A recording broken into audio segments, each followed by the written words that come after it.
Coffee shops may be brewing up more than just your daily fix. What caffeine consumers may be shocked to learn. Plus, what many people are doing to save money in this downturn economy. We're getting the facts and cutting back. That's right, we're talking energy. Nightly News, broadcasting what matters on location in Orlando, Florida for the Student Television Network Convention. Featuring team captain and reporter Jen Zopfi. Anchors Sarah Dyke and Adriana Robles. Technical producers Michelle Hargrove, Brandon Dolan, Shane Morris, and TJ Reddy. Team reporters Samantha Doucette, Ben Capitano, and Cliff Craig. Nightly News starts right now. Hello and thank you for watching Nightly News on location in Orlando, Florida. I'm Adriana Robles. And I'm Sarah Dyke. In a city like this, being one of the largest tourist harboring areas in the world, it's an understatement to say that Orlando has a lot of hype. Although the town may be ready to entertain at any instant, traveling may be taking a toll on our sun-seeking travelers. We sent out Nightly News reporter Ben Capitano to find out just why these people are hitting the snooze button.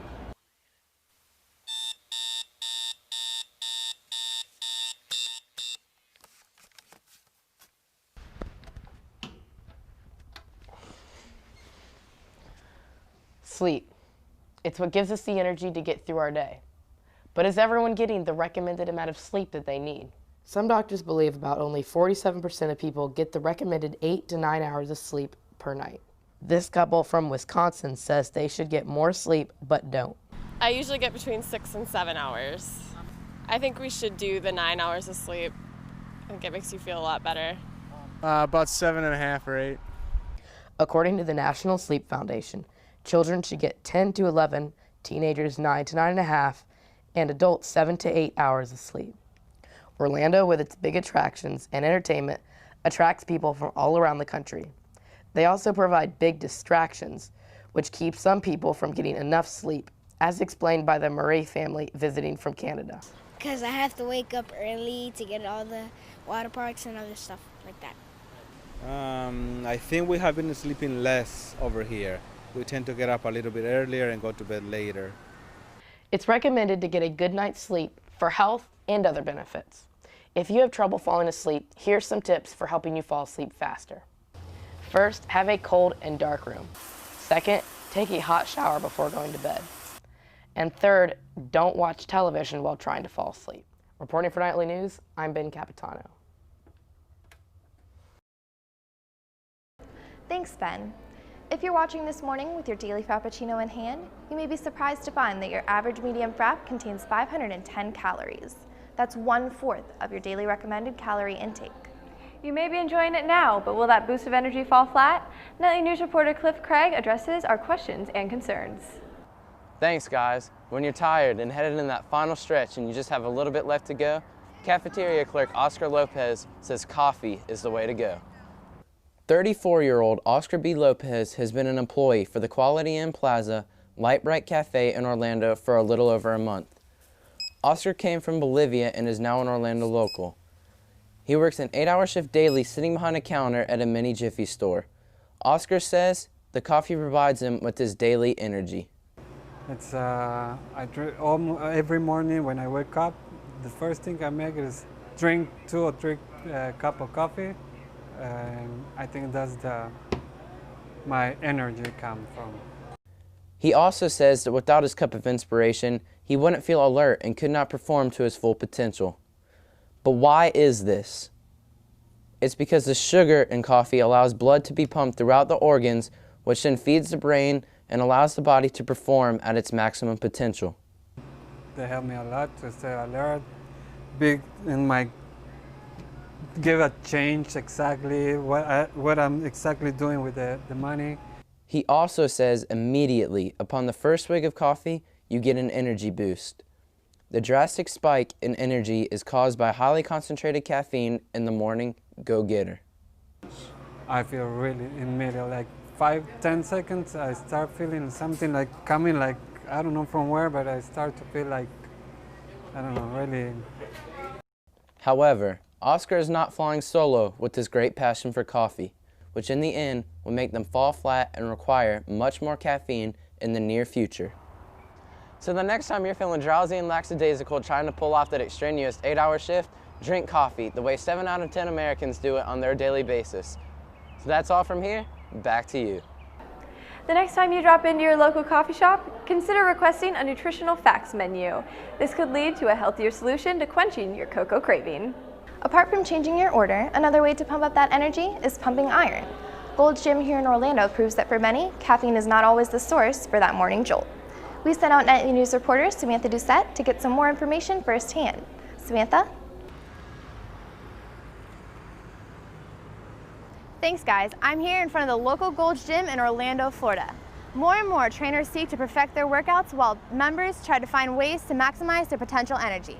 So I paid a visit to the local gym to find out how and why both trainers and trainees work together to find ways to keep their energy levels higher. First, I spoke with 5-year personal trainer Mike about how he has his clients prepare for their workouts. I definitely recommend that somebody, if they're going to come in and work out, you would have a meal between 1.5 to 45 minutes before you work out, some complex carbs, some lean protein, and that's going to fuel you and get you ready for the workout. Mike, a member of Gold's Gym, tells us his personal way of preparing for his workout. Well, you should stretch before and after. You should do a light warm-up before working out. As far as eating beforehand, you shouldn't eat right before you work out, but you know, you shouldn't be going for hours without food. I mean, you should have eaten maybe an hour before or 2 hours before, have something in your body to pull from. Andrea, another 5-year trainer, also briefs us on how many calories she suggests for her trainers to consume before working out. Before you work out, you should probably consume about 150 to 200 calories. And you want a good ratio of carbohydrates, fats, and proteins. The trainer tells us his thoughts on morning versus night exercising. Well, there's something called, it's called EPOC, and that's called excess post-exercise oxygen consumption. That means after you do strength training or like a really hard workout, your heart rate is going to be up for hours. And that mostly goes with strength training, weightlifting. As far as like cardio, as soon as you step off of the treadmill or the bike, your heart rate's going to come back down. So with strength training, yeah, your heart rate's going to be up throughout the day. So you might feel a little more energized or a little more peppy. Nikki, mother of 4, expresses that a morning workout sets the pace for the rest of her life-loving day.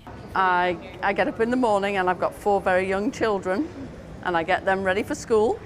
And I come in here and I don't feel like I've got enough energy to go through the day unless I come to the gym. It puts you in a great mindset. It keeps you energized. Makes you feel good, yeah. And you have a great attitude towards life. That's how I feel anyway. Jeremy, a frequent member of Gold's Gym, says listening to music intensifies his workout. Your workout music? Definitely, yeah. How does it affect your workout? Just brings up the intensity. I like loud music and like my iPhone. Nikki expresses, even though she's able to get in the zone with silence, music is another way for her to focus. Everything does, yeah. Sometimes I can zone out, I like silence, and other times I can people watch, but it's like, to me, it's like brushing my teeth. I get up and I really enjoy, this is part of my routine every day. And I usually put my headphones on and this is my time of sanity. Along with learning about workout-related energy, we got a quick biology update on the energy required for a solar eclipse to occur. Andrew tells all. There's no such thing as a solar eclipse. What happens is, whenever I flex, my muscle gets in the way of the sun. Really? So then, Can you demonstrate that for us? Yeah. Let me try to. You see that, ladies and gentlemen? One of the biggest guns in the world. So there you have it. Together, trainers and trainees are working together to keep energy levels high by protein-filled diets and routine exercise. Reporting for Nightly News, I'm Samantha Doucette. Now back to you. As we are constantly reminded of our global economic crisis, the numbers on our electric bills seem to be more than we can budget. We talked with local energy experts about how to lower these costs through simple household adjustments. All agree the most important step to do this is to cut off electricity supply to your appliances, because they could still use power, even when turned off. Nightly News reporter Jen Zoffi went out to discover what people all around the world are doing to cut down their energy expenses. With the global economic downturn, many people are searching for ways to save money. One method is by making their homes more energy efficient. With water usage making up 12% of the average household's energy bill, one way to cut back costs is by reducing its use. When I brush my teeth, I just turn the water off and just keep on, put it back on again. And I also turn the water off more now in between brushing my teeth. I don't let it run the whole time. With people spending approximately $2,000 annually on electricity, and 50% of it being heating and cooling, one way to dramatically save money is by turning down the thermostat. The government have schemes where I've had all my loft insulated, where they put a big carpet of fiberglass down and it keeps the heat in your house. Personally, I've had all my windows double glazed to keep the heat in. We used to run the air all summer, no matter what, heater all winter, no matter what. But now with obviously the economy and everything, if it's a cool day, we'll turn the air off and just open windows now. There are many other ways to help reduce an expensive energy bill. Well, we've changed all the lightings from regular bulbs to the energy saving bulbs. Well, I believe we're getting loads of wind farms going up throughout the country. Well, we've got extra insulation in our attic and we have cut back on one car for driving to and from work. I drive a hybrid vehicle, which conserves energy. It also saves on gas, which saves money on gas.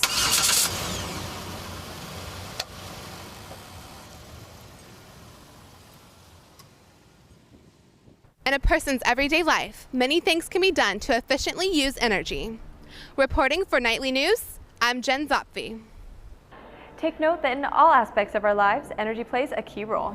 We must remember to conserve energy just as much as we use it. For Nightly News, this has been Sarah Dyke and Adriana Robles. Have a great day.